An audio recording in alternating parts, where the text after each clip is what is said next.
অধিক রূপে আসক্তি, মমতা এটি যেন না থাকে। কারণ এইটুকু সবাই মুখে বলে, মায়ার কথা মুখে বলে, কিন্তু আমাদের উপলব্ধি নেই। বলে কি নিয়ে এসেছিলে আর তুমি কি নিয়ে যাবে? সমাধান তো এই কথাটা তত্ত্ব তো বুঝলেই হয়ে যায়। মাঝগামে যে স্ত্রী পুত্র সংসার বিত্ত বৈভব কুটুম্ব আদি পেয়েছি, জন্মের সময় কেউ সাথে আনেনি, মৃত্যুর সময় সাথে যাবে, এগুলো সবাই মুখে বলে। কিন্তু মাঝগামে এতে মজে আছো কেন? এর প্রতি এত প্রবল আসক্তি কেন? এইটুকু বুঝলে না যে আনিনি এবং নিয়েও যাব না, মুখে বারবার ফেনা তুলছি, অথচ মাঝগামে এদের ছাড়া জগতে আর কিছু আমি বুঝি না, জানি না। এই জন্য ঠাকুর মশার মহাবাণী, প্রেম ভক্তির মহারাজ নিত্যানন্দ আবেশমূরতি শ্রীল নরোত্তম ঠাকুর মশাই বললেন, স্ত্রী পুত্র বান্ধব যত মরি যায় শত শত, আপনারে হও সাবধান। এরা কোটি কোটি জন্ম এদের পেয়েছো, এরা মরে গেছে, তুমিও মরে গেছে, কিছুই স্থায়ী হয়নি। সাবধান আর আমরা হয়েছি, এর থেকে সাবধান আর আমরা হয়েছি। ওই যে ভ্রম করে দেখাচ্ছে। এই জন্য বন্ধু বান্ধব কুটুম্ব স্ত্রী পুত্র বিষয় বৈভব দেহ গেহ সংসার থাকুক, কিন্তু এটাকে ভ্রমে মনে করো, অনিত্য মনে করো। অনিত্য আর মনে করেছি। এটি ঘটনা, এটি লীলা, একটু পরিষ্কার হবে মায়ার ক্ষমতা কি রূপ। ঠাকুর মশাই তো বলেই দিয়েছেন, ইহারে করিয়া জয় এড়ানো না যায়, সাধু কিবা বিনা ইহার নাহি তো উপায়। ঠাকুর মশার অনুভব হলো মায়াকে এড়ানো আমাদের পক্ষে সম্ভব নয়। ইহাকে করিয়া জয় এড়ানো না যায়। মায়াকে এড়াবার ক্ষমতা আমার মতো মাদিস জীবের নাই।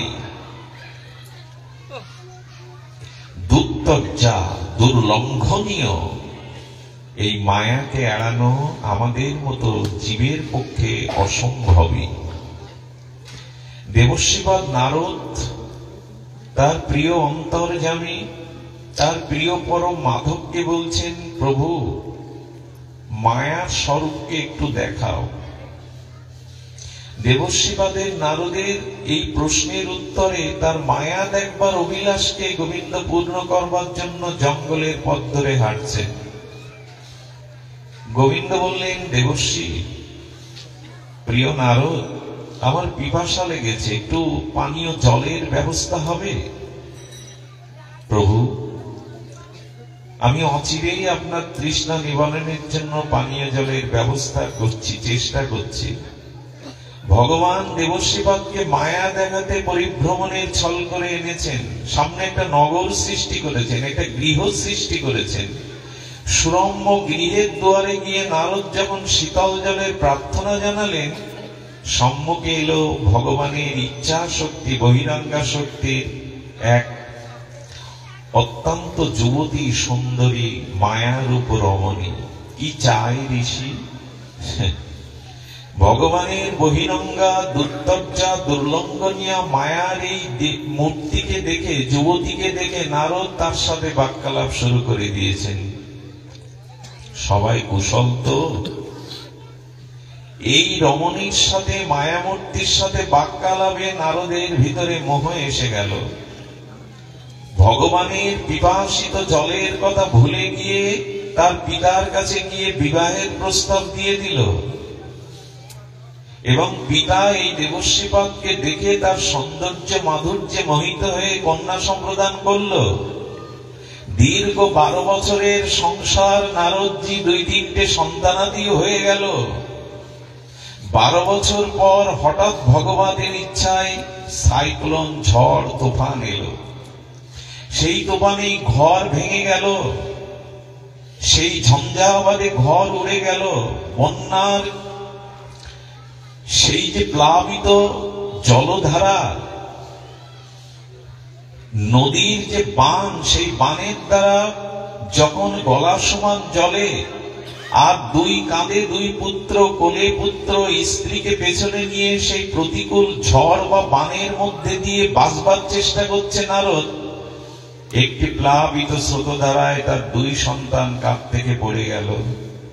নারদ আরেকটি পুত্রকে জড়িয়ে ধরলেন, কিন্তু ভগবানের ইচ্ছা শক্তিতে সেও ভেসে গেল। পুত্র হারানের মর্মোদ্যত যাতনায় নারদ হাহাকার করতে লাগলেন। বিষাদগ্রস্ত নারদের হাহাকারে আকাশ বাতাস যেন ভারী হয়ে উঠল। স্ত্রী অবলম্বন করে তাকে ধরেছিল বাহু পাশে, স্ত্রীকেও ভাসিয়ে নিয়ে গেল। ঘর গেল, সন্তান গেল, স্ত্রী গেল। হায় হায় করে দেবশিবাদ নারদ কপাল চাপড়াচ্ছেন এবং নিজের এই দুঃখ যন্ত্রণা হাহাকার বিরহ কাতর হয়ে আছেন। হঠাৎ করে দেখলেন তার মস্তকে একটা প্রেমময় শীতল হাতের পরশ।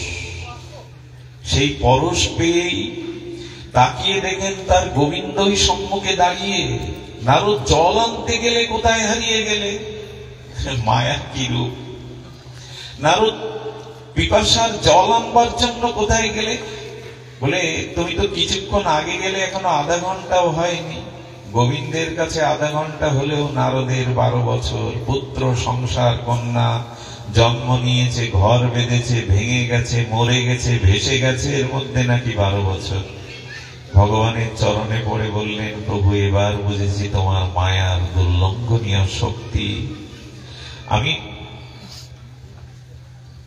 সংসার পাতালাম, স্ত্রী পুত্র বন্ধু বান্ধবের মায়ায় 12টি বছর, একটি যুগ অতিবাহিত করলাম, সব ঝড়ে প্লাবনে ভেসে গেল। প্রভু তুমি দাঁড়িয়ে আছো। তেমনি গোবিন্দ বলেছিলেন, যাও এই জগতে গিয়ে আমার তৃষ্ণা নিবারণের জন্য সাধু সঙ্গে ভগবত ভজনের দ্বারা আমাকে তৃপ্তি দাও, আমাকে আনন্দ দাও। কিন্তু তুমি সেই আমার কথা ভুলে স্ত্রী পুত্র বন্ধু বান্ধবের নিকটে যে ঘর রচনা করেছ, সুখের বাসর রচনা করেছ, এটা সামনে মৃত্যু এবং কাল এসে ভেঙে দিয়ে যাবে। এটা বুঝতে পারি না। একবার ভাবুন তো মায়ার ক্ষমতা। আমরা পড়ে গেছি সেই মায়ার কবলে। এই জন্য ঠাকুর মশাই বললেন, মোর আর নাহি পরিত্রাণ। দেবশ্রীপাদ তো করুণা পেল ভগবানের। আমরা এই মায়ের হাত থেকে কি করে রক্ষা পাবো? একটা কথা বলি, স্ত্রী পুত্র থাকুক, কিন্তু যদি মনে করেন এদের থেকেই আমি জীবনের পরম আনন্দ পাবো, পরম সুখ পাবো, এরাই আমার প্রকৃত হিতাকাঙ্ক্ষী পরম বান্ধব, তবে জানবেন মায়া আপনাকে আষ্টে পৃষ্ঠে বেঁধে ফেলেছে, আর পরিত্রাণ নেই। এদেরকে পরিত্যাগের কথা বলা হয়নি। অর্থবিত্ত, স্ত্রী পুত্র, সংসার, এটিকে পরিত্যাগ করতে বলা হয়নি। কিন্তু এরা না হলে আমার চলবে না, এরাই আমার জীবনের সব, এদের থেকেই আমি পরম সুখ আনন্দ পাবো, এই ভাবনার আসক্তির ভ্রমের নামই হলো কি? এর নাম মায়া। মুখে বলি, কিন্তু এর সাথে পরিচয় নেই আমাদের। সব বলি সব মায়া, সব মায়া, অথচ এই কবলেই পড়ে আছে। একবারে ছোটবেলায় এই গ্রন্থটার নাম ভুলে গেছি। সাধুর ব্যাগের মধ্যে টাকা পয়সা না থাকুক, এই বৈরাগ্য শতকম এই গ্রন্থটা থাকা উচিত বলে আমার মনে হয়। বৈরাগ্য শতকম, ভর্তৃহরির লেখা বৈরাগ্য শতকম, এই গ্রন্থটা সাধুর থলেতে টাকা না থাকুক, এই গ্রন্থটা থাকা দরকার। এই গ্রন্থের একটি উল্লেখযোগ্য ঘটনা এখনো শিশুকালে অধ্যয়ন করেও মনে আছে। সেটি হলো, একজন ভজনানন্দী মহাপুরুষ আচার্যের নিকটে একজন যুবক যাতায়াত করতেন আশ্রমে। তার এই গতাগতি দেখে আচার্যের চিত্তে ভরসা জেগেছিল, ছেলেটি ভজন মার্গে প্রবেশ করবে, জীবনের আত্মকল্যাণে ব্রতী হবে। কিন্তু হঠাৎ করে 2 মাস আশা ছেড়ে দিয়েছে, আর তাকে আশ্রমে দেখা যায় না। এই আচার্য পথে ভ্রমণ করতে করতে একদিন দেখলেন সেই যুবক সামনে দাঁড়িয়ে। কিরে, আশ্রমে আসা ছেড়ে দিলি? বাবা বিবাহ করেছি, ভালো কথা, তাতে আশ্রমে আসিস না কেন? কেমন সঙ্গ হতো, মত বিনিময় হতো। বাবা কি বলবো, যাকে জীবন সঙ্গী রূপে পেয়েছি তাকে ছেড়ে যেতে কোথাও মন চায় না। বাবা মনে মনে হাসছেন আর বলছেন, আর কি? বললেন, আমাকে তো সে চোখের আড়াল হতেই দেয় না, আমি নাকি তার চোখের আড়াল হলে সে অন্ধকার দেখে। বাবা এত ভালোবাসা, এত মায়া, আর কোথাও যেতে মন চায় না। বুঝতে পারছেন তো? তিনারও তো আচার্য। এরা বলছে, এক কাজ কর, আচ্ছা তোর স্ত্রী তোকে আরো প্রণয় আবদ্ধ করুক, আরো ভালোবাসুক, আরো সুখ দিক, এটা চাস তুই? কে না চায় বাবু? বলে, এক কাজ কর, কাল থেকে তোর সংসারে তোর স্ত্রী তোকে আরো প্রবল রূপে ভালোবাসবে, সুখ দেবে। আমি তোকে একটা যৌগিক ক্রিয়া ধ্যান শিখিয়ে দিচ্ছি। সেই ধ্যানটা হলো প্রাণায়াম। সেই প্রাণায়ামের একটা মুদ্রা আছে, যার দ্বারা আপনার নিঃশ্বাস হৃদস্পন্দন বন্ধ হয়ে আপনি কয়েক ঘন্টা নিঃশ্বাস থাকবেন, কিন্তু আপনি মরবেন না। এটা যোগের দ্বারা ভারতীয় আর্য যোগীরা এসব যোগ মার্গ জানতেন, কৌশল জানতেন। নিঃশ্বাস প্রশ্বাস বন্ধ রেখে, হৃদস্পন্দন বন্ধ রেখে, যেমন ভেদগুলো, ব্যাঙগুলো সমাজ মাটির নিচে বেঁচে থাকে কি করে? সাপগুলো তো এই সময় বেরোয় না, ওরা গর্তের মধ্যে 6 মাস থাকে, না খেয়ে না দিয়ে ব্যাঙগুলো মাটির একটা নিম্ন স্তরে বেঁচে থাকে কি করে? তবে শুনুন, ভারতীয় যোগীরা বললেন, খিচুড়ি মুদ্রার দ্বারা আপনিও 2-4 বছর না খেয়ে ভাবে পড়ে থাকতে পারেন মাটির নিচে, আপনার মৃত্যু হবে না। খিচুড়ি মুদ্রা মানে আমাদের জিহ্বার অগ্রে একটা ছিদ্র পথ আছে, আমাদের জিহ্বাটা নাসিকা পর্যন্ত এনে যদি ওই ছিদ্র দিয়ে ওই নাসিকাকে স্পর্শ করানো যায়, ওখানে খিচুড়ি মুদ্রার দ্বারা, এই যোগ মার্গের দ্বারা আপনার খাওয়া দাওয়া তৃষ্ণা সব দূরে যাবে, সমাজ ব্যাঙের মতো নিচে পড়ে থাকতে পারবে, আবার বর্ষাকালে উঠবে। এই মুদ্রার নাম হলো খিচুড়ি মুদ্রা। ওটা সম্ভব না। জিহ্বের বিপরীত দিকের একটি ছিদ্রের দ্বারা নাসিকাকে খিচুড়ি মুদ্রার দ্বারা, এটা সাপ পারে, ব্যাঙ পারে, সমাজ এই জন্য না খেয়ে মাঠে নিচে থাকতে পারে। আমার পক্ষে সম্ভব নয়। তোকে একটা যৌগিক বা যোগ মুদ্রা শিখিয়ে দিয়েছে, এইভাবে কাল যোগটা প্রভাতে করে পড়ে থাকবি, তোর সংসারে সুখ বৃদ্ধি পাবে। স্ত্রী তোকে আরো প্রগাঢ় প্রণয়িনী, তোকে আরো প্রণয়ের দ্বারা আবদ্ধ করবে। শ্রী গুরুদেবের আশীর্বাদে, আচার্যের আশীর্বাদে সেই যোগ শুরু করেছে সকালে। নিস্পন্দিত, স্পন্দনহীন অসার দেহটা পড়ে রয়েছে। এবার যা হওয়ার আপনারা বুঝতে পারছেন। স্ত্রী এসে ওগো ওঠো, ওগো ওঠো, কিন্তু প্রাণ নাই, স্পন্দন নাই, দেহে কোনো সাড়া নেই।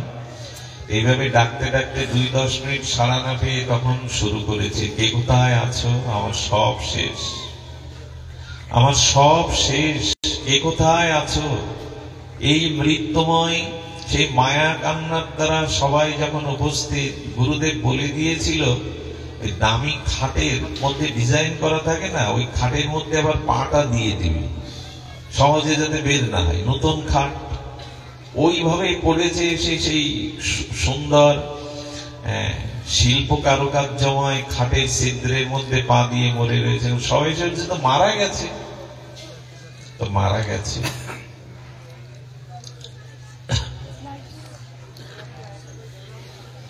তো যখন মারা গেছে বলছেন, তখন কি হবে? আপনারা নিজের মৃত্যু চিন্তা করে মাঝে মাঝে দেখবেন কেউ বুকে চাপড়ে কাঁদছে, দেখতে এসেছে, হাহাকার উঠেছে, বাতাস ভারী হয়ে গেছে, কেউ শ্মশানের চালি করছে, কেউ কাঠ গোছাচ্ছে। তো এই দৃশ্যগুলোই তো মৃত্যুর পরে সবার ভাগ্যে ঘটে। স্ত্রী কাঁদছে, প্রলাপ বকছে, বলতে বলতে তাকে চিতায় নিয়ে যাওয়ার জন্য যখন প্রস্তুতি নিয়েছে, আমার সব গেল, আমার সব গেল। আচার্য এসে বলছেন, উনি তো ঘটনা ঘটিয়েছেন, আচার্য এসে বলছেন, মা কাঁদিস না, তোর স্বামীর প্রাণ ফিরে পাবে, কাঁদিস না। বাবা বাবা বাঁচিয়ে দিন, আমার জীবনের বিনিময় হলে, আমার প্রাণ দিয়ে হলো আমার পতি দেবতাকে বাঁচিয়ে দিন। বলে, নে মা, এই প্রসাদী ফুলটা তুই খেয়ে নে, তুই খেলে তোর আত্মাটা তোর স্বামীর মধ্যে গিয়ে বেঁচে যাবে, তুই মরে যাবি। জোরে বললেন, তুই মরে যাবি, নে। প্রথমত ওর কান্না থেমে গেছে, দ্বিতীয়ত বড় বড় চোখ দিয়ে বাবার দিকে তাকিয়েছে। নে না মা, এটা তুই সেবন কর, তোর আত্মা তোর স্বামীর ভিতরে গিয়ে বেঁচে যাবে, তুই মারা যাবে। নে। কান্না তো থেমেছে, বড় বড় বিস্ময়কর চোখ দিয়ে তাকিয়ে বলছে, কিরে মা? বাবা যে গেছে তাকে যেতে দিন, আমি আছি, আমি সংসার সামলাই।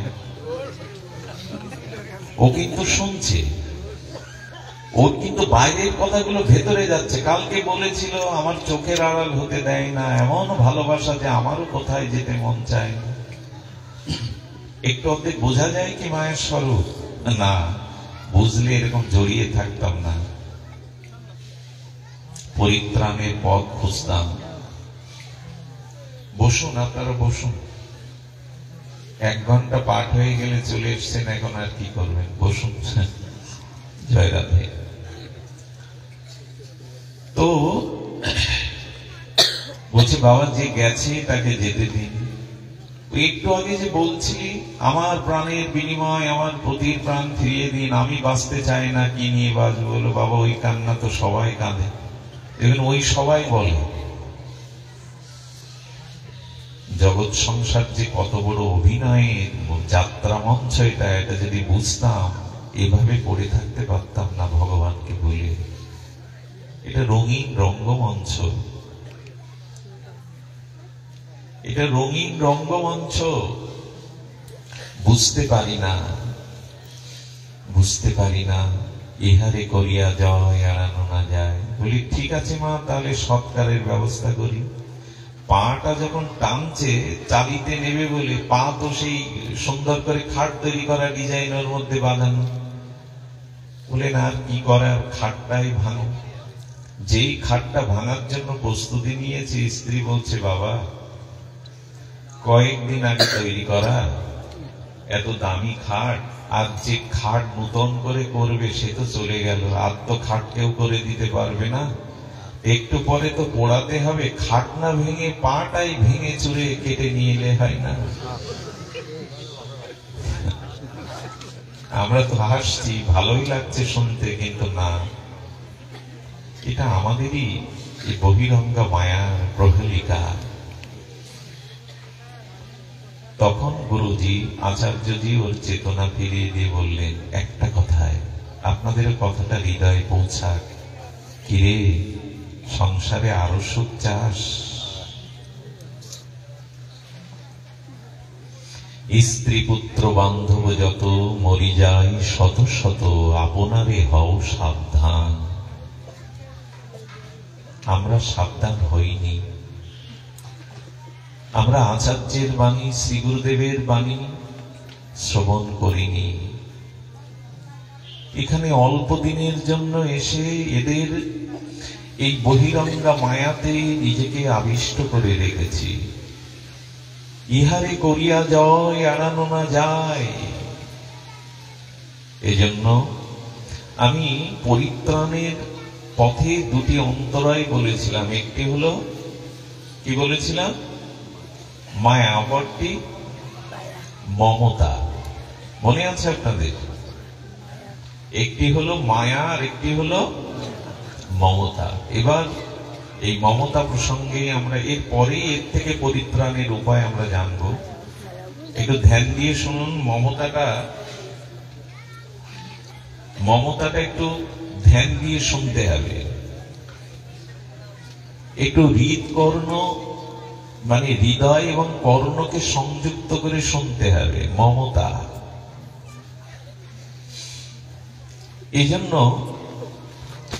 মমতা, মায়াকে আমরা একটু পরিচয় করিয়ে নিলাম। ভ্রম,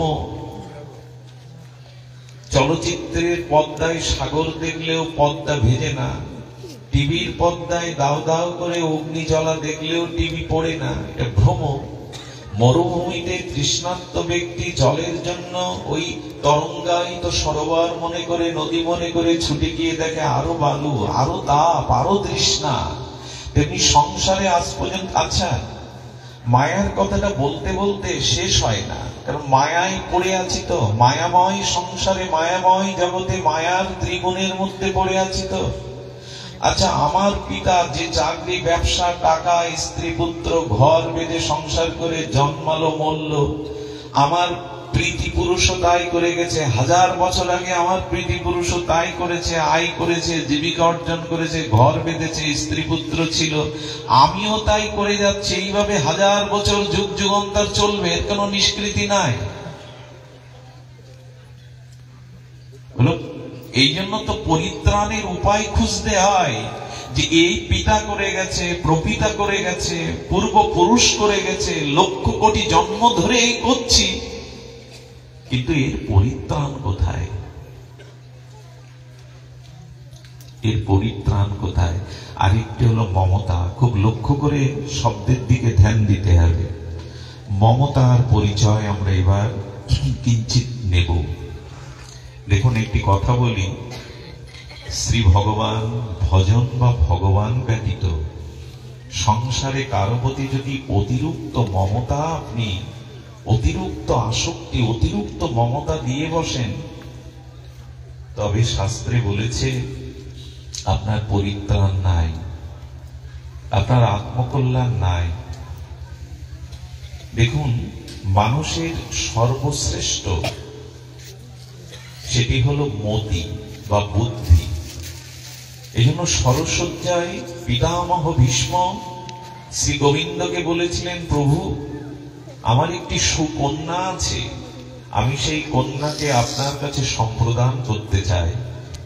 ভীষ্ম আজন্ম ব্রহ্মচারী, পিতামহ তপস্বী, মহাজ্ঞানী, তিনি তো দ্বার পরিগ্রহ করেননি, বিবাহ করেননি, তো তিনি কন্যা গোবিন্দকে কি দান করবেন? তিনি বললেন, সর্বশ্রেষ্ঠ আমার মধ্যে যে আমার বুদ্ধি, সেই বুদ্ধি বা মতিরূপ কন্যাকে আমি আপনার চরণে দিলাম। পিতামহ জানিয়ে গেলেন, যদি ভগবানকে কিছু দিতে হয়, বুদ্ধিটা অর্পণ করো তাকে। কারণ এই বুদ্ধি এমন একটি মহামহিমায়, এমন একটি উচ্চ কক্ষায় আছে,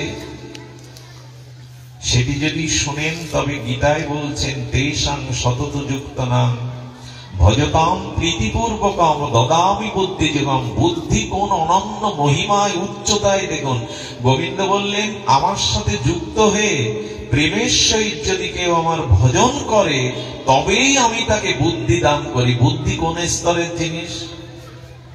যে আমার সাথে যুক্ত হয়, আমার ভজন করে প্রেমের সহিত, তাকে আমি বুদ্ধি দেই। বুদ্ধি সাধারণ নয়। এই বুদ্ধির কারণেই তো মানুষের পতন, উত্থান, কল্যাণ, অকল্যাণ, বন্ধন, মুক্তি সবই বুদ্ধির জন্য। গোবিন্দ বলেও দিয়েছেন সার্বভৌম গীতায়, বুদ্ধি নাশাৎ প্রণশ্যতি। যার বুদ্ধি নাশ হয়, তার সমস্ত কিছুই সর্বনাশ হয়। বর্তমান এই সময়ে আমাদের বুদ্ধিটাই নষ্ট হয়ে গেছে। বুদ্ধি আছে আমাদের, কিন্তু সুবুদ্ধি নাই। এই সুবুদ্ধি নাই বলে জগৎ আর জ্বলছে অশান্তিতে, যুদ্ধে, বিগ্রহে, রক্তে, রক্তারক্তি সারা বিশ্ব। এর একটি কারণে আমাদের বুদ্ধি বিপর্যস্ত হয়ে গেছে। গোবিন্দ বলছেন, আমি বুদ্ধি দান করি, আমার সাথে যুক্ত হয়ে প্রীতিপূর্বক ভজনা করলেই কেবল আমি বুদ্ধি দেই। ধ্যায়তে বিষয়ং পুংসা সংযত সঞ্জায়ত কামাৎ, কামাৎ ক্রোধভিজায়তে, ক্রোধ ভবতি সম্মোহ, সম্মোহ বুদ্ধি ভ্রমসাৎ, বুদ্ধি ভ্রমসাৎ বুদ্ধি নাশাৎ, বুদ্ধি নাশাৎ প্রাণস্যতি। তোমার যখনই বুদ্ধি নাশ হবে, তখন তোমার বিনাশ হবেই হবে। আর এই বুদ্ধি শুদ্ধ থাকে না, বুদ্ধির নির্মলতা থাকে না, বুদ্ধির শুদ্ধতা থাকে না। বুদ্ধির মধ্যে দূষিত বুদ্ধি এসে যায়, অপবুদ্ধি এসে যায়, বুদ্ধির মধ্যে মল, মলিনতা এসে যায়। যখনই সংসারে ভগবান ছেড়ে, শ্রী গুরু ছেড়ে, ভজন ছেড়ে অন্য কারো প্রতি অতিরিক্ত মমতা চলে যায়। এই মমতাই বুদ্ধিকে গ্রাস করে, মমতাই বুদ্ধিকে দূষণ করে, মলিন করে। তার সব থেকে বড় প্রমাণ মহাসতী কৈকেয়ী রামায়ণে আর মহাভারতে গান্ধারী। খুব অদ্ভুত একটি কথা, আপনার জীবন বদলে দিতে পারে, আপনার জীবনে নূতন আলোর সন্ধান দিতে পারে যদি এই দুটি চরিত্রের থেকে তত্ত্ব নিতে পারে, কৈকেয়ী এবং গান্ধারী। ব্যাসদেব এবং মহাকবি বাল্মীকি দেখালেন কারো প্রতি অতিরিক্ত মমতা আনতে যেও না সংসারে, বুদ্ধি নির্মলতা হারিয়ে ফেলবে, বুদ্ধির মল আসবে এবং এই বুদ্ধি নাশেই তোমার বিনাশ ঘটবে। কোনো কিছু অতিরিক্ত চিন্তা আসক্তি আনতে যেও না সংসারের কোন বস্তুতে। শুনুন তাহলে, আচ্ছা সন্ধ্যায় একটি নদীতে স্নান করলে মহাযোগ এসেছে, মহাপাবনী যোগ, মহাপূর্ণময় যোগ। আপনারা জানেন যেমন নাঙ্গল বন্ধে স্নানের যোগ হয়, হয় কি না? গঙ্গাসাগরে স্নানের যোগ হয়। তো সেই যোগে পূর্ণ সুকৃতির আশায় আপনি স্নান করতে গেছেন, স্নান করতে গিয়ে দেখছেন আবার এই পবিত্র স্নান যোগে স্নানের জন্য সিঁড়ি করে দেওয়া আছে। তো সিঁড়ি পেয়ে তো আপনার আনন্দ হলো, সিঁড়ি পেয়েই তো নামা যাবে নদীতে। কিন্তু লক্ষ্য করবেন, নদীতে বা পুষ্করণীতে বা পুষ্করে এই সিঁড়ির শেষ সিঁড়িতে বা 2-3টে সিঁড়িতে ওখানে জলের মধ্যে যে কায়া হয়, ফেনার মতো জল থেকে যে দূষিত কায়া জন্মায়, ওই কায়াটা দেখবেন সিঁড়ির উপরে লেপতে থাকে। ওইটা যদি সাবধানে পা না দেন তাহলে কায়ার উপরে পুণ্য করতে গেছেন, যোগে স্নান করতে গেছেন, কিন্তু ওই কায়াতে যদি পা স্লিপ করে অনর্থ তো হবেই, হাত পা ভাঙবে, মাথা ফাটবে, রক্তারক্তি হয়ে যাবে। গেছেন তো পবিত্র যোগে স্নান করে সুকৃতি পুণ্য অর্জন করতে। তেমনি শাস্ত্রে বলছেন অতিরিক্ত মায়াতে, অতিরিক্ত মমতাতে এই কায়ার মতো। আচ্ছা কায়া কিন্তু অন্য কোথা থেকে আবিষ্কার হয় না, জল থেকেই, জলের দূষিত অংশ থেকেই কায়া তৈরি হয়। ঠিক তদ্রূপ আপনি যদি এই সংসারে কারো প্রতি অতিরিক্ত মমতা দেন, ওই অতিরিক্ত মমতা থেকে বুদ্ধির মধ্যে কায়া রূপ দূষণ এসে যায়, মলিনতা এসে যায়। আর তাতে শুধু হাত পা ভাঙা না, দশরথের প্রাণই ভেঙে গেল। দশরথের কি ভাঙলো? কৈকেয়ীর চরিত্রটা বলি, দশরথের হাত পা ভাঙেনি এই কায়াতে, এই মমতায়। আপনারা জানেন কৈকেয়ী মহাসতী। কৈকেয়ী অত্যন্ত বিদুষিনী, তিনি প্রজ্ঞাবতী, এমনকি যুদ্ধে উনি পারঙ্গম ছিলেন। একবার কৈকেয়ী নিয়ে যুদ্ধে গেছেন চক্রবর্তী সম্রাট অযোধ্যা নিরপতি দশরথ। ওনার রথের চাকাটা, এই খিলটা খুলে গেছে, দ্রৌপদী হাত দিয়ে খিল রক্ষা করে যুদ্ধ করার প্রেরণা দিয়েছেন। একবার এক বাণের দ্বারা দশরথ যেমন মূর্ছিত, সেই তীর-ধনুক নিয়ে কৈকেয়ী যুদ্ধ করে দশরথকে জিতিয়েছিলেন। কতটা প্রজ্ঞাবতী বীরাঙ্গনা ছিলেন! এই জন্য কৌশল্যা সুমিত্রার থেকে দশরথের অতিরিক্ত মমতা যায় কৈকেয়ীর উপরে, রূপে গুণে অনন্যা, এই জন্য তার প্রতি অতিরিক্ত মমতা চলে যায়। আর এই মমতাতেই বলে বসেন আমি তোমাকে 2টি বর দেব।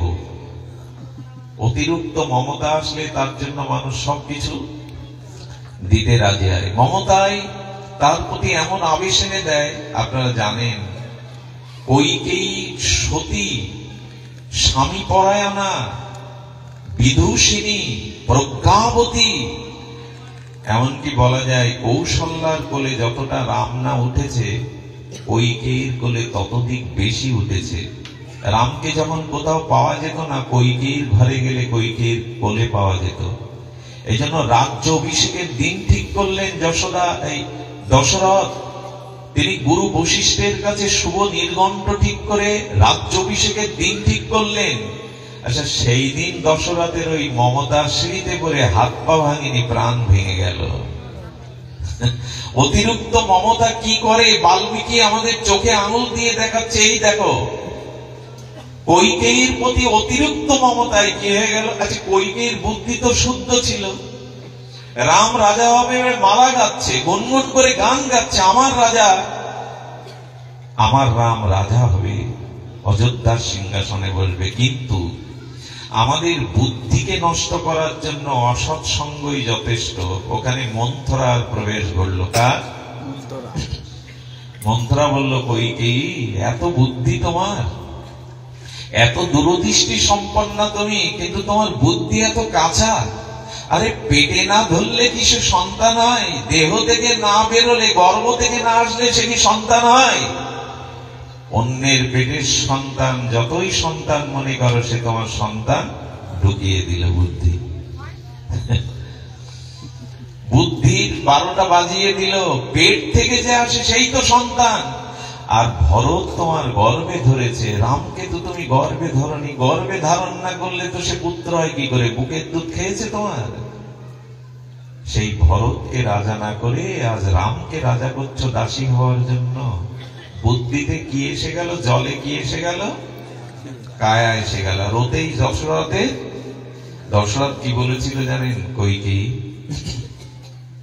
তোমার প্রতি আমার বড় আসক্তি, মমতা, এই দুর্বলতার সুযোগ নিও না।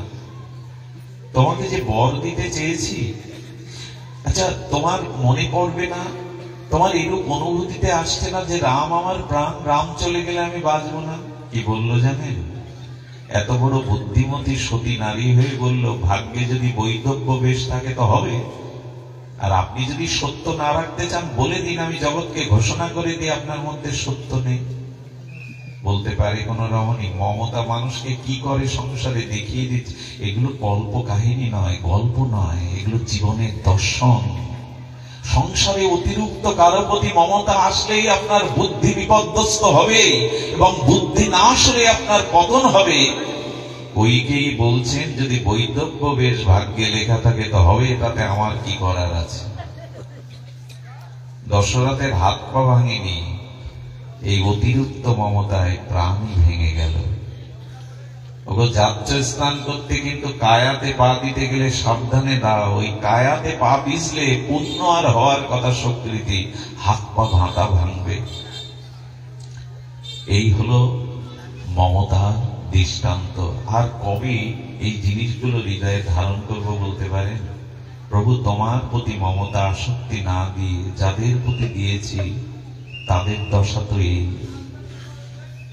কৈকেয়ী অযোধ্যায় আগুন লাগিয়ে দিল। কেউ কেউ বলে কৈকেয়ী ভালোর জন্য পাঠিয়েছিল, অমুক তমুক নয়। এই মন্থরার বুদ্ধিতে যখন সুবুদ্ধি সম্পন্না মহাবিদুষিনী মহাসতী কৈকেয়ী স্বামীর মৃত্যুর কারণ, ভগবানকে বনবাসের কারণ হয়ে দেখা দিল। একমাত্র বুদ্ধি নাশ হলেই মানুষের বিনাশ ঘটে, এই তার প্রমাণ। অতিরিক্ত আসক্তি কারো প্রতি রাখাটা, এই তার প্রমাণ। আবার চলুন মহাভারতে, এটা অদ্ভুত কথা, অদ্ভুত মহিমা। আচ্ছা, আপনারা জানেন আমাদের মহাভারতে গান্ধারীর মতো সতী খুব কমই আছে। এখন কুন্তির জীবনে একটা কলঙ্কের অধ্যায় রাখা হয়। তিনি কুমারীবস্থায় সূর্যপুত্র কর্ণকে জন্ম দিয়েছিলেন, কিন্তু গান্ধারী, আজকের যা আফগানিস্তান, এই আফগানটাকে গান্ধার প্রদেশ বলা হতো। এটা অখণ্ড ভারতের অংশ ছিল। এই গান্ধার প্রদেশের গান্ধার রাজার সুকন্যা ছিলেন আমাদের, কি নাম বললাম? গান্ধারী। এই গান্ধারী বিবাহের পরে অন্ধ ধৃতরাষ্ট্র চোখে দেখে না বলে নিজেও পর্দা দিয়ে দিলেন। এটা কপটতা না, পর্দা দিয়ে দিলেন। আচ্ছা, স্বামী দেখে না বলে আমিও দেখি না। দেখুন, স্বামীর সুখে সুখী, স্বামীর দুঃখে দুঃখী, এটা পবিত্রতা নারীর একমাত্র ধর্ম। আমি একটু অনুরোধ করি, যদি নিজের পতি ছাড়া স্বপ্নেও অন্য পুরুষের ভাবনা হৃদয়ে না আসে, স্বামীর সুখকেই, স্বামীর দুঃখকেই সুখ দুঃখ বলে জীবনে যদি ব্রতরূপে গ্রহণ করতে পারেন, স্বামী নির্ধনী হতে পারে সুন্দর সুশ্রীবান না হতে পারে, অভাব অনটন থাকতে পারে, কিন্তু যদি চিন্তার মতো শ্রীবৎস রাজার সাথে বনবাসেও যেতে পারেন, যদি স্বপ্নেতেও অন্য পুরুষের চিন্তা হৃদয়ের আঁচ না লাগে, এই পতিব্রতা ধর্মের কারণে সে নারী বহু বহু ঊর্ধ্বগামী হতে পারে, জগৎ পবিত্র করতে পারে। একটা সতী যেখানে দাঁড়িয়ে থাকে, ভগবান ওই মাটিটা ধ্বংস করার ক্ষমতা রাখেন না। পতিব্রতা ধর্মের থেকে নারীদের অন্য কোনো বড় ধর্ম নাই। গান্ধারী সেই ধর্মই গ্রহণ করেছিলেন। গান্ধার রাজের সুকন্যা, সুশ্রী, গুণবতী, পরমসতী সাধ্বী অন্ধকে মেনে নিয়ে সে চোখে দেখে না বলে নিজেও দেখত না। এত বড় জ্ঞানী যে তিনি দুর্যোধনকে প্রতি পদে পদে বুঝিয়েছিলেন দ্রৌপদীর অপমান ঠিক নয়, পাণ্ডবদের এভাবে নিরাশ করা ঠিক নয়, তোমার পিতা তোমার প্রতি মমতায় আসক্ত বলে তোমার অন্যায় কাজে সমর্থন। এমনকি কুরুক্ষেত্রের যুদ্ধের আগে দুর্যোধন আশীর্বাদ নিতে গিয়ে কি বলল জানেন? যুধিষ্ঠিরকেও বলেছিলেন দুর্যোধনকে, যথা ধর্ম, এই বাণীটি কিন্তু গান্ধারীর, যথা ধর্ম তথা জয়। আচ্ছা লক্ষ্য করুন, এমন মহাসতী, তার পরিণতি এই মমতার দ্বারা কি হলো দেখুন। 99টা পুত্রে কুরুক্ষেত্রের রণাঙ্গনে যখন মারা গেল, হত হলো একটি পুত্র বাকি আছে, দুর্যোধন। তখনই এই একটা মাত্র প্রদীপের প্রতি অতিরিক্ত মমতা এলো গান্ধারী। যখনই মমতা এলো তখন তার বুদ্ধি বিপর্যস্ত হয়ে গেল। মমতার দ্বারা বুদ্ধি মলিনতা এলো। কি মলিনতা জানেন? ভীমকে মারতে হবে।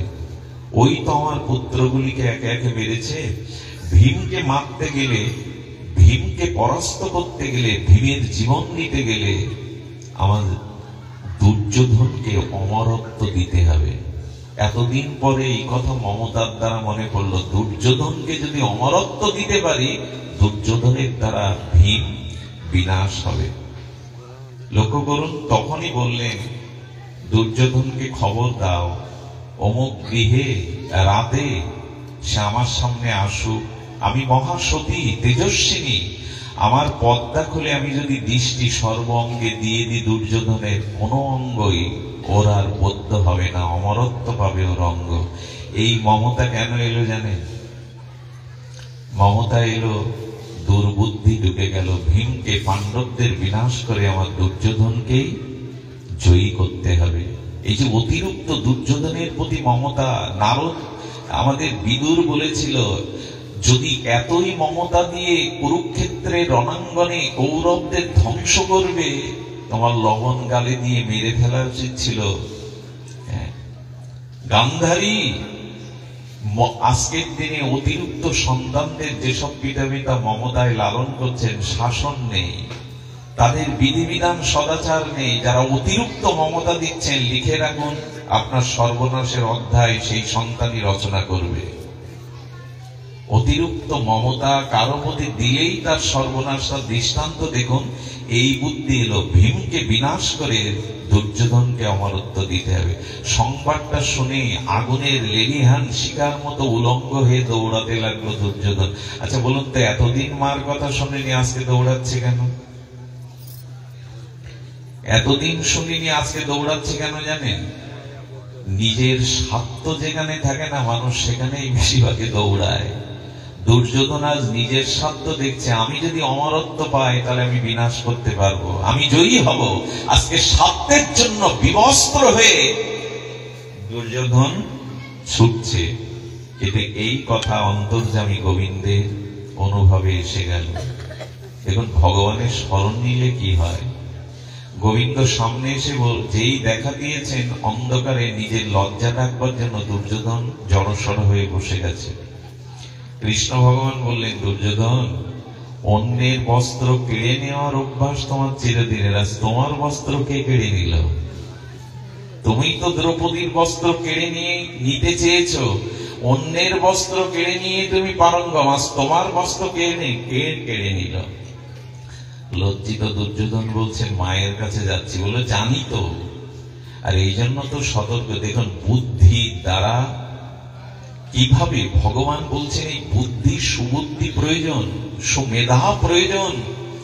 ভগবান আশ্রিত পাণ্ডবদের রক্ষা করার জন্য বলছেন মায়ের সামনে বিবস্ত্র উলঙ্গ হয়ে কোন সন্তান যায়? আচ্ছা, ওইখানে অনেকেই শুনেছেন কোন পাতা বা কাপড় তার লজ্জাকে উরুকে ঢেকে দিলেন। আমার একটা কূট প্রশ্ন জাগে, তো মাথায় সরল বুদ্ধি না কূট বুদ্ধি?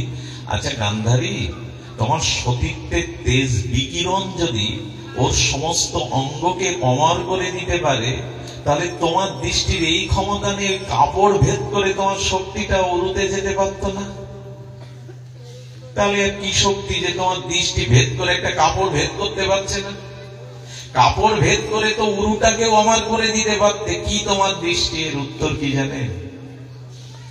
ভগবান যদি কাউকে রক্ষা করবার জন্য বস্ত্র দিয়ে দেয় আবরণ, তা ভেদ করবার ক্ষমতা জগতে কার আছে? ভগবান যদি কারো রক্ষার জন্য তাকে আবরিত করে, সে ভেদ করার ক্ষমতা জগতে কারো নাই। গান্ধারীর দৃষ্টি কাপড় ভেদ করে উরুতেও পড়তে পারত, দৃষ্টি অত সংকীর্ণ না গান্ধারী। এই জন্য যে যত ইন্দ্রকে সংযত করতে পারে ভোগের থেকে, তার ইন্দ্রিয়ের ভিতরে ততোধিক ক্ষমতা এসে যায়। একটা মানুষের কথা দেশ জেগে ওঠে, একটা মানুষের কথা মানুষ বুলেটের সামনে প্রাণ দিয়ে দেয়। আপনি আমি বললে দেবে তো? দেবে না। কারণ কোন মানুষ যদি সংযত হয়, মানুষ যদি রিপুকে জয় করতে পারে, সাধনার দ্বারা অপরোক্ষ শক্তি অর্জন করতে পারে, তার একটি শব্দ একটি জাতিকে জাগিয়ে দেয়। শব্দের মধ্যেই তো শক্তি।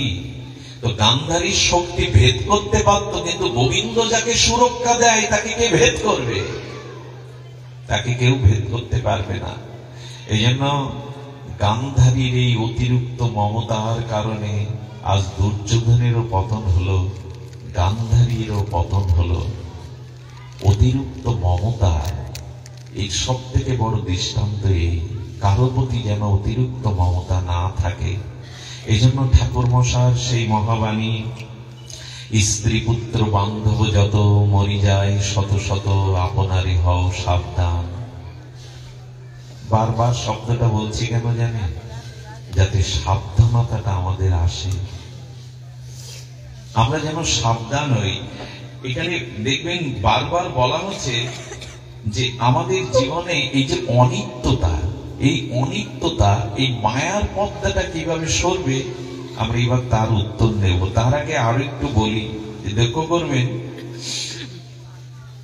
যে আমাদের এই মায়াময় সংসারের যা কিছু দৃশ্যমান তা বড় ক্ষণস্থায়ী। আচ্ছা, মুঠির মধ্যে জলকে আটকে রাখা যাবে? ঘুম আসছে না তো আপনাদের?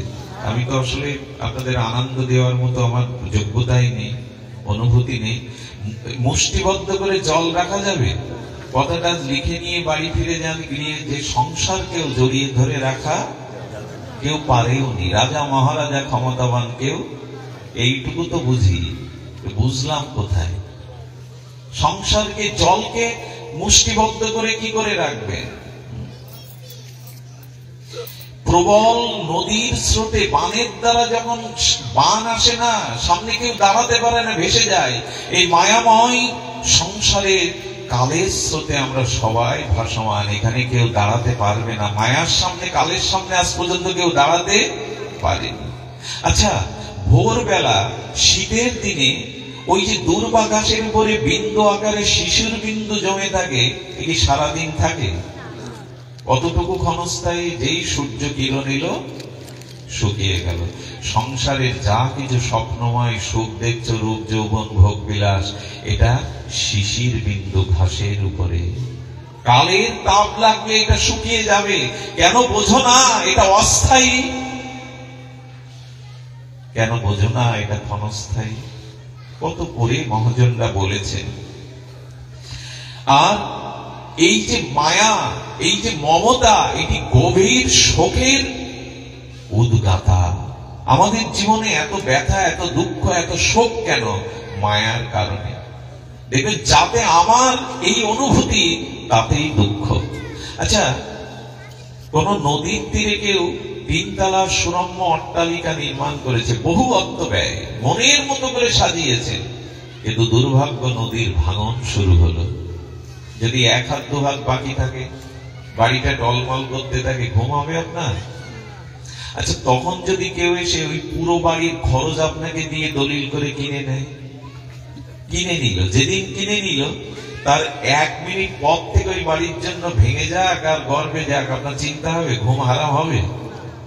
যে এতদিন ঘুমোচ্ছিল না, এতদিন প্রতিটা ইটের কোনায় কোনায় ডিজাইনে শোক হচ্ছিল, এত সুন্দর করে বললেন, আজ ভেঙে গেলেও শোক হচ্ছে না কেন?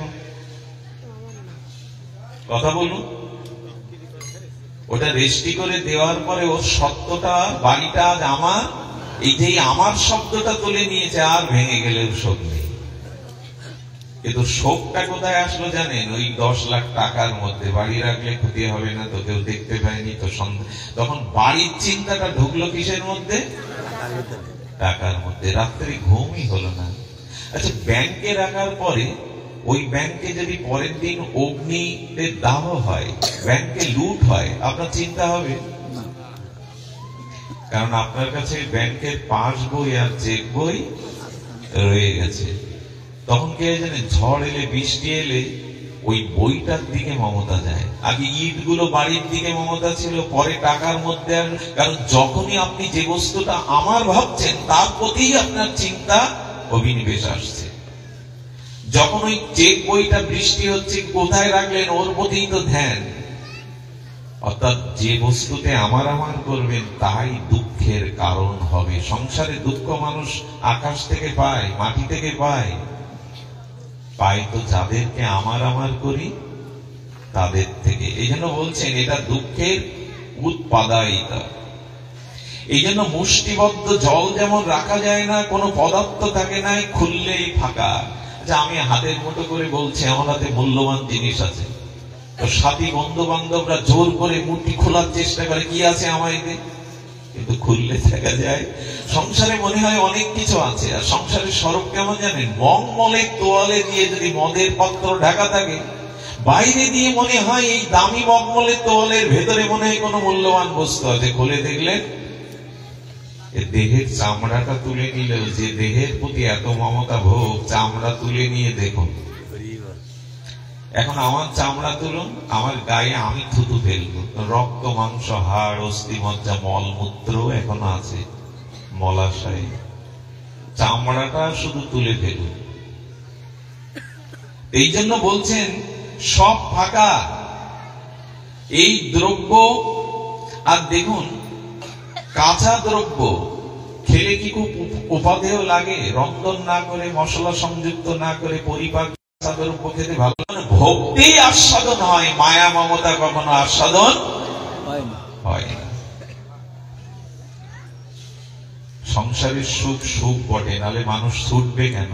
রূপ যৌবন অর্থ ক্ষমতা যশখ্যাতির পিছনে সুখ আছে, বিষয় সুখ। সেটা কেমন জানেন? শরতের মেঘের মতো। শরতের মেঘ এক জায়গায় দাঁড়িয়ে থাকে বাবা, কি হয়? তুলোর মতো বাতাসে উড়ে বেড়ায়। শরতের মেঘ যেমন তুলোর মতো বাতাবরণে উড়ে উড়ে বেড়ায়, স্থায়ী। শ্রাবণের মেঘ স্থায়ী হয়, ভাদ্রের মেঘ স্থায়ী হয়, শরতের মেঘ স্থায়ী নয়। সংসারের সুখ কোনদিন। কত জমিদার বাড়ি আজকে ধূলিসাৎ হয়ে গেছে, কত রাজা মহারাজাদের পুরানো অট্টালিকা সাক্ষী দিচ্ছে একদিন এখানে রাজা থাকতো, আজ আর নেই। এটা শরৎকালের ন্যায় ক্ষণিক। আর দেখুন, সাগরের ওপারে যাওয়া যায় না, তেমনি সংসারেরও কোনো পার পাওয়া। আজ পর্যন্ত কেউ বলুন না আমি সংসারের শেষ পেয়েছি।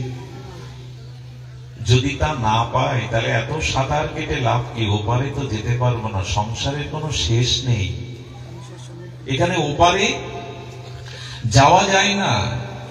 আর দেখুন, কারো পিপাসা লেগেছে, তাকে যদি আপনি সমুদ্রের জল এনে দেন, লবণ গোলা জল এনে দেন, ওটা জলই তো, ওতে না একটু লবণ গুলে দিয়েছেন, একটু নোনা জল দিয়েছেন, তৃষ্ণা মিটবে তো? তৃষ্ণা মিটবে মা? কি হবে? আরো উত্তর উত্তর। সংসারে যত ভোগ আসুক, যত পেয়ে যান, তৃষ্ণা আজ পর্যন্ত এই জন্য তো আমার না আপনার কারো মিটেছে, আরো চাই, আরো চাই। কথাগুলি হয়তো একটু তিতো কর্কশ, কিন্তু এগুলি জানা চাই, পরিত্রাণের উপায় এছাড়া নেই। এই জন্য বললেন যতই ভোগ করো ততই এটা লালসা বেড়ে যাবে। আচ্ছা, সাপ দেখেছেন অনেক, সাপের মাথায় মনি পর্যন্ত কেউ দেখেছেন আপনারা? দেখেছো কি মায়েরা? সংসারে সবাই বলে সুখ আছে সুখ আছে, কিন্তু সাপ দেখেছি, সাপের মনি যেমন দেখিনি। সংসারে সুখ আছে সুখ আছে সবাই বলে, সুখ দেখেছি কি? কথা বলতে আপনাদের অলস্য আসছে কি? দেখেছেন চিরসুখ পেয়েছেন সংসারে? সাপ দেখা যায় কিন্তু সাপের মাথায় মনি দেখলাম কই? শুনেছি সর্বনাগের মনি আছে, কিন্তু এই জন্য বললেন খুব বেশি স্রোত যেখানে, ওখানে সাঁতার দিতে যেও না, ডুবে মরবে। তো সংসারের স্রোতে ভাসতে যেও না, এখানে ডুবেই মরবে। মরছি তো কত জন্ম। এই জন্য বলছেন না, পণ্ডিতগণ এই জন্য বলছেন এখানে ভয় আছে, বিষাদ আছে, অভিমান আছে, দোষ আছে, রাজার ভয় আছে, রোগের ভয় আছে, মৃত্যুর ভয় আছে। এত কিছু থাকতে কেন সংসারের প্রতি মমতা, সংসারের প্রতি আসক্তি দিলে ঠাকুর মশাইয়ের মহাবাণী, মহিষে বিষয়ে হত না ভজিন হরি পদ, মোর আর নাহি পরিত্রাণ। আসুন, উপায় একটাই, মামেই বুঝে প্রপার্দন্তে মায়ামেতান তরন্তিতে। গোবিন্দ বললেন আমার স্মরণ নাও। এই স্মরণের একটি কথা বলে পাঠ বিশ্রাম করি। উপায় একটাই, আসুন সেই উপায় আর কিছু না, আমরা যেন ভগবানের স্মরণ নেই। কিন্তু তার আগে ঠাকুর মশাই বলে দিয়েছেন, সাধু কৃপা বিনা আর নাই তো উপায়। আর একবার বলবো শব্দটা, বলেনি মায়ার হাত থেকে যদি নিষ্কৃতি পেতে চাও, সাধু কৃপা বিনা ইহার নাহি তো উপায়।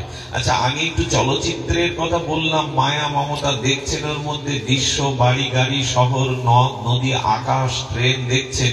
আচ্ছা, চলচ্চিত্রের ঘরটা অন্ধকারে, পর্দার ভিতরে ছবি দেখা যায়। যদি সমস্ত চলচ্চিত্রের রুমে আলো জ্বালিয়ে দেন, পর্দায় ছবি দেখা যাবে? এই জন্য দেখবেন সিনেমার বিরতির সময় আলো জ্বালিয়ে দেয়, আর ওটা তখন দেখা যায় এখানে শহরও নেই, গাড়িও নেই, ট্রেনও নেই, শূন্য একটা কাপড় পড়ে আছে। সাধুগণের কাছে না গেলে, শ্রীগুরুর আশ্রয় না নিলে আপনার মায়ার পর্দা কাটবে না। কারণ সাধু গুরু বৈষ্ণব আলো জ্বালিয়ে দেবে, জ্ঞানের আলো জিলেই দেবে। জ্ঞানের আলো প্রজ্বলিত করলেই দেখবেন যা কিছু দেখছিলাম ঢাকা, যা কিছু দেখছিলাম এখানে শহরও নেই, নদীও নেই, আকাশও নেই, রেলগাড়িও নেই। আলো জ্বালতে গেলে সাধু কৃপা বিনা ইহার নাহি তো উপায়। সাধুর কাছে যাও, তিনি তোমাকে। দেখুন, মায়া আমাদের এইখানে পৌঁছাতে পারে না। এখন মানুষের হাত ঘড়ির কথা ভুলে গেছেন। দেশের দশের, পরিবারের, সংসারের, দেহ গেহ, স্ত্রী পুত্রের কথা এখানে কারো। কারণ যেখানে সাধু সঙ্গ, যেখানে ভগবানের দিব্য নামরূপ কথা, ওখানে সময়, কাল, মায়া পৌঁছাতে পারে না। আগেকার দিনের ভাতৃবধূ যেমন ভাসুরকে দেখে ঘুমটা পরে দূরে সরে দাঁড়াতো, বললো যদি কেউ হরিনাম পায়, ভগবত ভজন পায়, সাধু সঙ্গ পায়, মায়া লজ্জিতা হয়ে দূরে দাঁড়িয়ে থাকে। এখানে মায়ার প্রবেশ নাই, এখানে মায়া পৌঁছাতে পারে না। সাধু কৃপা বিনা ইহার নাহি তো উপায়। এই জন্য আসুন, জীবনে সাধু সঙ্গ চাই, ভগবত ভজন চাই, এছাড়া কোনো পরিত্রাণের উপায় নেই। জগতের সমস্যা দূর করার চেষ্টা করলে আরো সমস্যা বেড়ে যাচ্ছে। সমস্যার সমাধানের একটাই উপায়, এই জন্ম মৃত্যু জরাব্যাধি চক্রে ভগবান যেন আমাকে আর না আসতে হয়। এই মৃত্যুময় সংসারে যেন কর্মফল ভোগ করতে আমাকে বারবার না আসতে হয়। এই উপায় তো সাধুগুরু বৈষ্ণব দেবে, ভজন দেবে। প্রেম ভক্তি পেলেই তো এই জ্বালা জোড়াবে। এই জন্য এই চেতনার আলো, এই চৈতন্যের আলো, এই প্রজ্ঞার আলো, এই জ্ঞানের আলো সাধুই জেলে দেবেন। তাই সাধু কৃপা বিনা ইহার নাহি তো উপায়। সাধু কৃপা চাই। এই সাধু কৃপার জন্য ভগবান বলেছিলেন আমার চরণে শরণাগত হও। ওগো মামেব যে প্রবর্ধন্তে মায়ামেতাং তরন্তিতে, আমার চরণে শরণ নাও। আচ্ছা, আমি যদি পাপ করি, আমি অন্যায় করি, আমি যদি জন্ম জন্মান্তরের মায়া মমতার অধীন হই, গোবিন্দ আমাকে আশ্রয় দেবে তো? আমি তার চরণে গেলাম, আশ্রয় দেবে তো? আহা, আপনাদের মনে পড়ে বিভীষণ রাত্র দুপুরে রাত 12টার সময় লঙ্কার এপারে এসে রামচন্দ্রের দুয়ারে এসে বললেন, আমি শরণাগত নিতে এসেছি। মায়ার লাথি খেয়েছে, রাবণের লাথি খেয়েছে, বলে আমি রামের চরণে শরণাপন্ন হতে এসেছি। আমার মাঝে মাঝে মনে হয় বিভীষণের মতো আমারও লাথি খাওয়া উচিত। মায়া যদি লাথি খেয়ে জ্ঞান হয়, এদের চরণ না, ভগবানের চরণে যাওয়াই উচিত। মাঝে মাঝে সমস্যা, দুঃখ, কষ্ট, যন্ত্রণা পাওয়া ভালো, এগুলো এড়িয়ে যাবেন না। এই মায়ার লাথি, দুঃখ, যন্ত্রণা, কষ্ট যত পাওয়া যাবে তত ভগবানের কথা স্মরণে আসবে। বিভীষণ রামচন্দ্রকে জেনেছিলেন, বিভীষণ ভজন করেছিলেন, রঘুপতি রাজবলোচন জেনেছিলেন, কিন্তু রাবণের লাথি না খাওয়া পর্যন্ত প্রভুর চরণে উনি আসেননি। আমাদেরও লাথি খাওয়া ভালো। মাঝে মাঝে বলে কি, আমার স্ত্রী মনের মতো হয়নি। কেউ কেউ বলে আমি স্বামীকে মনের মতো পাইনি। একজন আমাকে মাঝে মোবাইলে বলছে, বাবা কি স্বামী পেয়েছি, ভজন পথে অন্তরায় যেতে দেয় না, বাবা উপায় বলতে পারেন? আমার মহা দুর্ভাগা। আমি বললাম, মা তোমার সৌভাগ্য, মহা সৌভাগ্য তোমার। বললেন, বাবা ঠাট্টা করে বলছেন, উপহাস করছেন? বললে, না, দেখো স্বামী যদি ধর্মশীল হয়, সদাচার সম্পন্ন, ভজন পরায়ণ হয়, তাতে তো তোমার সৌভাগ্য বলতেই হবে। তবে যখন পাওনি, বিরক্তিকর, তখন তোমার মহা সৌভাগ্য কেন জানো? ওর প্রতি যে আসক্তি, টানটা ভালো হলে যেত, ভালো নয় বিধায়, মনের মতো নয় বিধায় ওর প্রতি যে আসক্তিটা দিতে পারোনি, ওটা একটু জগৎপতি ভগবানকে দাও না, জগৎপতি কৃষ্ণকে দাও না। বলে ওইটা যদি দিতে পারো, তাহলে এই পতি তো মরে যাবে, এই পতি একদিন ছবি হয়ে টানিয়ে রাখতে হবে ঘরে। কিন্তু এই স্বামীর প্রতি যে মমতাটা ভালো হলে দিতে, ওই মমতা আসক্তিটা পরমপতি গোবিন্দকে দাও, উনি চিরদিনের মতো তোমাকে গ্রহণ করে নেবেন। এটা তো তোমার মহাভাগ্য। আচ্ছা, এইভাবে যদি ভাবা যায়, তাহলে পেলাম না বলে মানসিক রোগগ্রস্ত হওয়ার কারণ আছে? যার যেখানে অপ্রাপ্তি, শূন্যতা, ওইটা ভগবানকে দিন, ওখানে বসান। ভগবান বললেন, মাঝে মাঝে শূন্যস্থান তৈরি করি, ওখানে আমি বসবো বলে। পুত্র নেই, ওখানে আমাকে বসাও। মনের মতো স্বামী পাওনি তো কর্তব্য করো, কিন্তু মনটা, ভালোবাসাটা, অনুরাগটা জগৎপতি কৃষ্ণকে দাও, গোপীদের মতো। যার যেখানে যেটুকু অভাব, শূন্যতা, ওটা আমাকে দাও, আমি ওখানে বসবার জন্য তোমার জীবনে শূন্যস্থান তৈরি করেছি। এভাবে ভাবলে দুঃখ আপনাকে কি দুঃখ দেবে?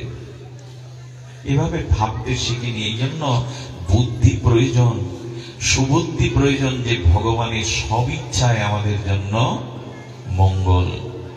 ভগবানের সব ইচ্ছাই জগতে কল্যাণকর। আজ বুঝতে না পারি, আগামীতে বুঝতে পারবো যা ঘটছে তার পেছনে কোথাও না কোথাও ঈশ্বরের মঙ্গলময় ইঙ্গিত আছে। আজকে যেটা বুঝতে, দেখুন সেই রাবণের লাথি খেয়ে বিভীষণ এলো, আগামীকাল লঙ্কার যুদ্ধ শুরু হবে, তার আগের দিনের মহান শত্রুর ভাই এসেছে রামের চরণে আশ্রয় নিতে। আশ্রয় দেবে তো রাম? কালকে যার সাথে যুদ্ধ, তার আপন ভাই যদি রাত 12টায় আপনার কাছে আছে, আপনার ভাবা উচিত না গুপ্তচর বৃত্তি করতে এসেছে, আমার দুর্বলতাটা জানতে এসেছে, তথ্য নিতে এসেছে। সঙ্গে সঙ্গে হনুমান গিয়ে যখন বলছেন, প্রভু বিভীষণ এসেছে আপনার দুয়ারে শরণাগতির জন্য, এটা বলেই পাঠ বিশ্রাম মন দিয়ে শুনতে হবে। শুনছেন তো মন দিয়ে? আরেকটু মনোযোগ দিন। আমাদের এই ছাড়া দ্বিতীয় পথ খোলা নেই, এই ছাড়া আমাদের কোনো উপায় নেই। উপায়ন্তর এটাই, ভগবানের চরণে শরণাগতি। বিভীষণের কথা শুনে জাম্ববান সুগ্রীবকে ডেকে রঘুপতি রামচন্দ্র বললেন, রাজনৈতিক প্রজ্ঞা, রাজনৈতিক তোমাদের বিচার কি বলে, ওকে আশ্রয় দেওয়া উচিত? সুগ্রীব তখন বলছে, প্রভু শত্রুর ভাই যদি যুদ্ধের আগের রাত 12টায় আসে, ওকে বন্দী করে রাখা উচিত, যুদ্ধ শেষে ছেড়ে দেওয়া উচিত, এটাই রাজনীতি বলে। ভগবান দেখুন কথা কিভাবে বলতে হয়। আচ্ছা, আপনি একটা দুঃসংবাদ দিতে গেছেন কারো বাড়ি, মৃত্যুর সংবাদ, দেখেন ও খেতে বসেছে, গিয়ে কি দেওয়া উচিত? কথা কোথায় কিভাবে বলতে হয় এটি জানার নাম কলা। কখনো কোনো মুখে অন্নগ্রাস তোলা মানুষকে কোনো দুঃসংবাদ দিবেন না, খেয়েই হয়তো ছুটবে। এই জন্য ওকে খেতে দিন, 2 মিনিট অপেক্ষা করুন। এই জন্য কোথায় কথা কিভাবে বলতে হয় রামচন্দ্র বললেন, বা সুগ্রীব বলিহারি রাজনৈতিক বুদ্ধি তোমার, ঠিকই তো বলেছ, কিন্তু সুগ্রীব তুমিও তো বালির ভাই, তোমাকে যদি আমি আশ্রয় দিতে পারি বিভীষণকে কেন দেব না? তুমি তো বালির ভাই, বালি তো তোমার সব কেড়ে নিয়েছিল, জেনেও আমি তো তোমাকে আশ্রয় দিয়েছিলাম। সুগ্রীব তখন মুখ নিচু করে ফেলেছে, সত্যিই তো শত্রুর ভাইকে তো প্রভু আশ্রয় দিয়েছেন। দেখুন ভগবানের কি মহিমা। তখন বলছে রাজনৈতিক বিশ্লেষকরা বলে শত্রুর ভাইকে আশ্রয় দিতে নেই, কিন্তু আমার মত কি বলে জানেন? এই দেখুন, আহা, আমরা মনে করতে পারি প্রভু এত অন্যায়, এত অপরাধ, এত মহাপাপ করেছি, তুমি কি আমাকে আশ্রয় দেবে, তোমার চরণে নেবে? ভগবান বললেন, কেউ যখন আমার চরণে শরণাগতি করতে আসে, আমি তার অতীতের কর্মকাণ্ড, অতীতের পাপ অপরাধ বিচার না করেই তাকে চরণে নিই। আমি তার অতীতটা দেখি না, আমি তার অতীতটা বিচার করি না, তার অতীত বিচার করি না। তুলসীদাস গোস্বামী এক অমৃত কথা বলেছেন, সীতা মা যখন, জানকী মা, জগৎলক্ষ্মী যখন বনবাসে যাবে, তখন কৌশল্যা বলেছিল, রাম রে, আমি সীতার পাটাও মাটিতে ফেলতে আমার বুকে কষ্ট হয়, এত কোমল জানকীর চরণ, ও তো অমৃত, অমৃতের কলস, ও তো মাখনের মতো স্নেহময়, ওকে তুই বনে নিয়ে যাবি, বনে কাঁটা আছে, বনে বীজ বৃক্ষ আছে, তো এই অমৃতকে, স্নেহের ভাণ্ডকে বনবাসে কি করে তুই রাখবি? সীতা কি উত্তর দিল জানেন? বলেন, মা, এখানে তো অমৃতের মধ্যেই আমি অমৃত রূপে আছি, এখানে প্রভু অমৃত, প্রভু চরণ অমৃত, আপনার স্নেহ অমৃত, কিন্তু মা অন্ধকারেই তো আলোর প্রয়োজন, যেখানে বিষ আছে সেখানেই তো অমৃতের প্রয়োজন, বনে বীজ বৃক্ষ আছে ওখানেই তো প্রয়োজন। সীতামা জঙ্গলে না গেলে রাবণ বধ হতো না, অসুর বিনাশ হতো না, রাক্ষস বিনাশ হতো না, ধর্ম প্রতিষ্ঠা পেত না। এই জন্য ভগবান যেন বললেন, তোমার বুকে পাপের বিষ আছে, অপরাধের বিষ আছে, এই জন্য তো আমি অমৃতময়, আমার কাছে আসতে বলছি, কারণ বিষ তো একমাত্র অমৃত লঙ্ঘিত হবে। ভগবান এই উপায় বলেছেন, পাপ থেকে থাকুক আমার কাছে এসো, যত অন্যায় করে থাকো, যত অপরাধ করে থাকো, এসো একবার, গোবিন্দ আমি তোমার হলাম, একবার বলে দেখো। এই দেখো বিভীষণ এসেছে, রাম বললেন রাত 12টায় এলে, শত্রু এলে তাকে আশ্রয় আমাকে দিতে হবে। প্রভু রামচন্দ্র রামচরিত মানুষের টিকায় টিকাকারগণ বললেন, আচ্ছা কোন সন্ত্রাসীর সাথে আর তাকে ধরবার জন্য যদি পুলিশ বাহিনী গিয়ে ফায়ার করতে গিয়ে বুকে গুলি লাগে, কোন দস্যু সন্ত্রাসী, আর পুলিশ যদি তাকে ধরে বা লোকজন ধরে যদি তাকে হাসপাতালে নিয়ে যায়, ডাক্তার কি বলবে? ডাক্তারের ভূমিকা কি এখানে? ডাক্তার বলবে ও সন্ত্রাসী, গুলি লেগেছে, মরে যায়। ডাক্তারের এটা কর্তব্য। পৃথিবীর শ্রেষ্ঠ দুর্ধর্ষ সন্ত্রাসী হলেও ডাক্তারের ধর্ম হলো আগে বুলেট বের করে তাকে সুস্থ করা।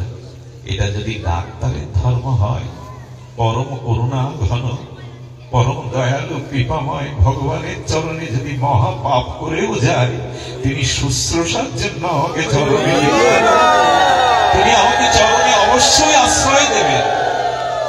এই জন্য গোবিন্দ বললেন, জগাই মাধায়, তোরা যে পাপ করেছি অনন্ত জন্মের, দে গঙ্গা জল হাতে নিয়ে সব আমায় দে। মহাপ্রভু বললেন, অনন্ত জন্মের পাপ, নিতাই বললেন আমায় দে, একবার হরি বল। এই জন্য ভগবানকে বলা হয় পতিত পাবন। আসুন না এই জগতের জ্বালা যন্ত্রণা অভিশাপের একটাই কারণ, তার চরণে শরণাগতি নিতে পারেনি। সারাদিন খেলা শেষে ধুলা মলিন সন্তানকে মা কোলে তুলে যেমন স্নেহের আঁচল দিয়ে তার ধুলা ময়লাগুলো মুছে দেয়, ভগবান তেমনি করে অপরাধী পাপী হই যদি একবার তার চরণে শরণ নেই, তিনি তার মমতা দিয়ে প্রেম দিয়ে আমার সমস্ত ধুলা ময়লা মলিনতা পাপ মুছে দেবেন। এইটুকুই আমাদের করবার আছে, আর কিছু নেই। তোমার চরণে শরণাগতি মামাই বুঝে প্রপদ্যন্তে ভায়ামে তাকে তারন্তিতে, আমার চরণে এসো, আমার চরণে শরণ নাও। রঘুপতি রামচন্দ্র বললেন বিভীষণকে আনো, আমি তাকে চরণে, কারণ আমার একটি ধর্ম আছে, আমার চরণে যে একবার উপনীত হয় আমি তাকে চিরদিনের মতো আশ্রয় দেই। গোবিন্দ তোমার হলাম যদি বলে একবার, ভববন্ধ হইতে গোবিন্দ তারে করেন পার। একবার বলে দেখুন আমি তোমার। এটাই হলো পরিত্রাণের একমাত্র পথ, এটা হলো আত্মকল্যাণের একমাত্র পথ, ভগবানের চরণে শরণাগতি আসা। এইটুকু। আজ বড় দুঃসময়, আজ মানুষের এই সংসার, এই ভ্রমণ চক্রে আমাদের বড় যন্ত্রণা, দুঃখ, হতাশা, যন্ত্রণা। এর থেকে একমাত্র উপায় ভগবানের চরণে শরণাগতি। যেদিন বিভীষণ এলো, বিভীষণ শরণাগতিতে তার চরণে সমর্পণ করলো, সেই দিনই রাজ তিলক করে দিলেন। বিভীষণ, যুদ্ধের শেষে নয়, আজ থেকেই তুমি লঙ্কার নৃপতি রাজা।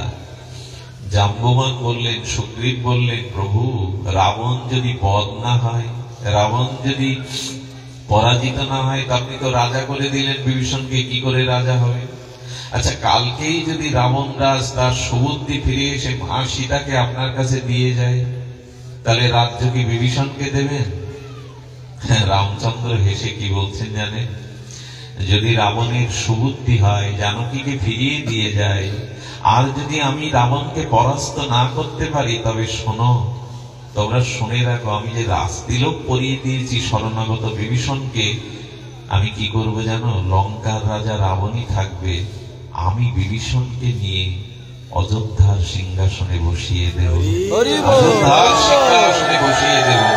আমি কথা যখন দিয়েছি বিভীষণ নৃপতি হবে।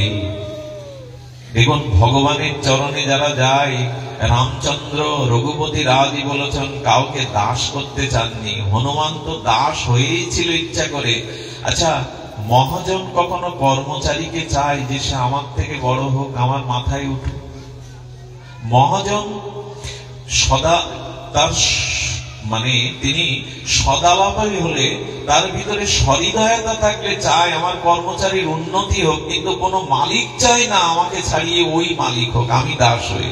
কিন্তু ভগবান বললেন, আমার চরণে যারা আসে, আমি তাদের দাস হয়ে তাদের আমি মাথার মুকুট করে নেই, আমি তাদের মাথার মুকুট করে নেই।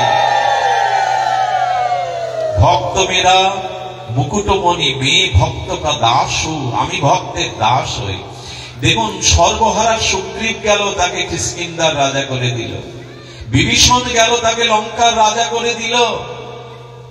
সুদামাকে গোবিন্দ নিজের মতো আর একটা দ্বারকাপুরী করে দিল। দাস করে ভগবান রাখতে চান না, বন্ধু করে নেন, আপন করে নেন।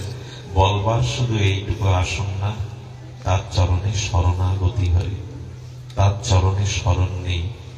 আর গীতা শাস্ত্রের এটাই মুখ্য আর মূল প্রতিপাদ্য বিষয় ছিল, সেটি হল সর্বধর্মান পরিত্যাজ্য মামেকং শরণং ব্রজ অহং তং সর্ব পাপেভ্যো মোক্ষয়িষ্যামি মা শুচে। এসো, আমার চরণে শরণাপন্ন হও। আজ এইটুকুই। আপনাদের মঙ্গল হোক, আপনাদের কল্যাণ হোক, ভগবানের চরণে আমাদের শরণাগতি আসুক।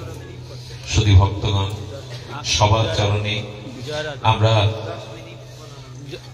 সকলের চরণে আমরা নিবেদন করে এইটুকু বলবো, আজ শুভঙ্কর সে তার পিতামাতার আশীর্বাদে, পরিজনগণের ঐকান্তিক ইচ্ছায় এই অনুষ্ঠানের আয়োজন করেছে 3 বা 4 দিন ব্যাপী। আপনার একটু বড় সাহস দেখিয়েছে। বর্তমান প্রেক্ষাপটে অনুষ্ঠান করবার মতো মানসিকতা অনেকেই হারিয়ে ফেলেছে। তার মধ্যে তার যে দৃঢ়তা, তার যে আত্মবিশ্বাস, সকলের সহযোগিতায় এটা সম্পন্ন হচ্ছে। ওর প্রতি একটু কৃপা রাখবেন, পরিবারের প্রতি। বাকি অনুষ্ঠানগুলো যেন সুসম্পন্ন হয়, পরম মঙ্গলময়। তো এই করুণাটুকু আপনাদের কাছে ভিক্ষা মাগি। আর যারা ইউটিউবে এই পাঠগুলো ছাড়েন, কোনো বিতর্কিত বিষয়গুলো আপনারা এখন ছাড়বেন না। আপনাদের কাছে অনুরোধ করি, পাঠ পাঠ করে কোনো বিতর্কিত শব্দ, কোনো বিতর্কিত বিষয় আপনারা ছাড়বেন না। বর্তমান প্রেক্ষাপটে বিবেচনা করুন, বর্তমান প্রেক্ষাপট থেকে ধারণায় আনুন। কোনো কারো বিষয়ে কারো বলা উক্তি এভাবে ফলো করে প্রচার করার প্রয়োজন নেই। এটা আপনাদের কাছে অনুরোধ থাকলো। আপনারা সকলে ধীর স্থির ভাবে প্রসাদ পাবেন, আনন্দময় এই হরিকথাতে পরিতৃপ্ত হবেন এবং সকলের জন্য, সমস্ত সনাতনীর জন্য আসুন না দুহাত তুলে প্রার্থনা করি, সবাই ভালো থাকুক, সবাই নিরাপদ থাকুক, সবার আত্মকল্যাণ হোক। জয় শ্রী গুরু জয় রাধে। আমি একটা অনুরোধ করব, আমার ভাগবত পাঠের দক্ষিণা, মানে যেটা ভাগবত শুনলে প্রণামী দিতে হয়, এটা আমাকে নয়, এই বাড়ির বাকি অনুষ্ঠান যাতে সুসম্পন্ন, এই জন্য এদের হাতে কিছু ভিক্ষা দিবেন, যে ভিক্ষাটা আগামী দিনের অনুষ্ঠানে বৈষ্ণব সেবায় লাগবে। জয় নিতাই গৌর হরিবল। যারা মোকসেদপুর থেকে, ভাঙা থেকে, বিভিন্ন অঞ্চল থেকে এসেছেন, আপনারা কৃপা করে প্রসাদ পেয়ে যান। আমি বাবাদের বলবো একটু নাম সংকীর্তন করার জন্য, একটু নাম সংকীর্তন করার জন্য অনুরোধ করছি। জয় রাধে।